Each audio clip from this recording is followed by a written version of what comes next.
Bonjour, aujourd'hui j'ai envie de vous faire part d'une réflexion qui peut peut-être vous donner une idée pour observer vos enfants dyslexiques.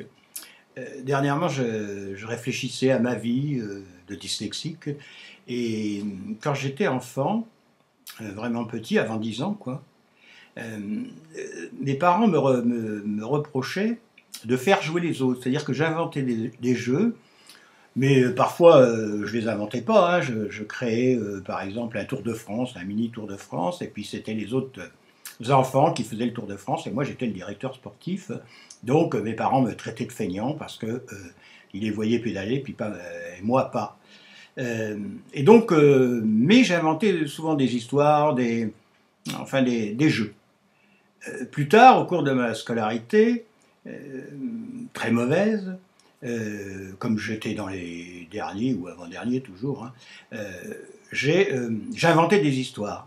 Et les copains étaient tout heureux de les entendre, que je les raconte, etc. Donc je les amusais, quoi.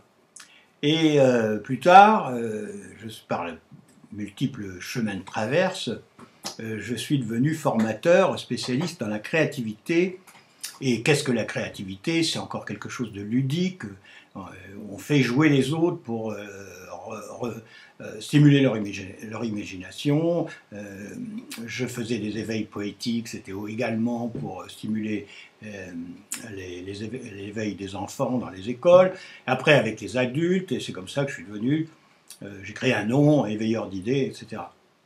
Donc, toujours, en fin de compte, ce qui m'a fait vivre, et puis motiver aussi, c'était inventer des choses, des concepts, faire jouer les gens, les amuser, les faire jouer créativement. D'ailleurs, j'ai un blog qui s'appelle Entre deux lettres. Je ne suis pas en train de faire de la pub, hein, mais chaque samedi, il y a un nouvel exercice qui est inédit, évidemment, que j'invente. Et, encore une fois, c'est un jeu littéraire, vous voyez, on est dans le jeu.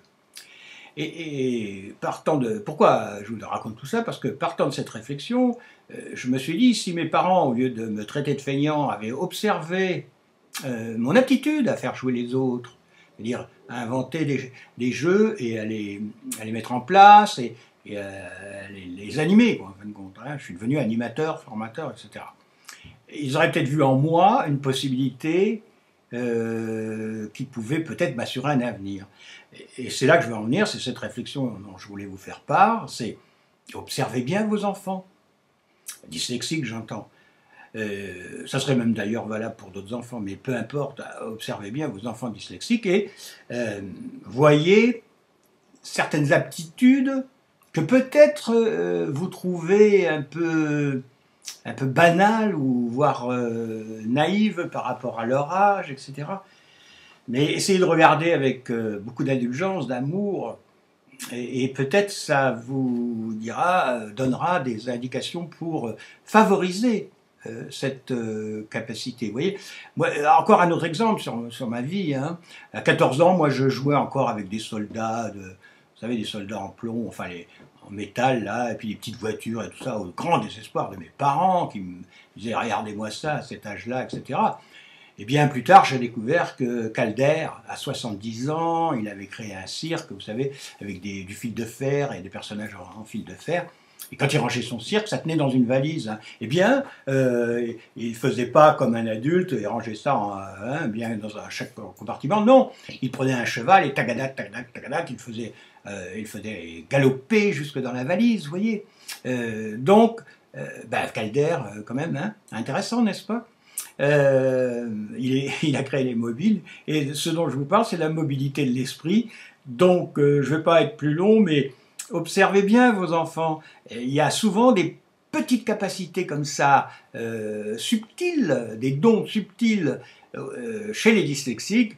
Si on arrive à les repérer, eh bien, c'est leur donner un sérieux coup de main. À bientôt.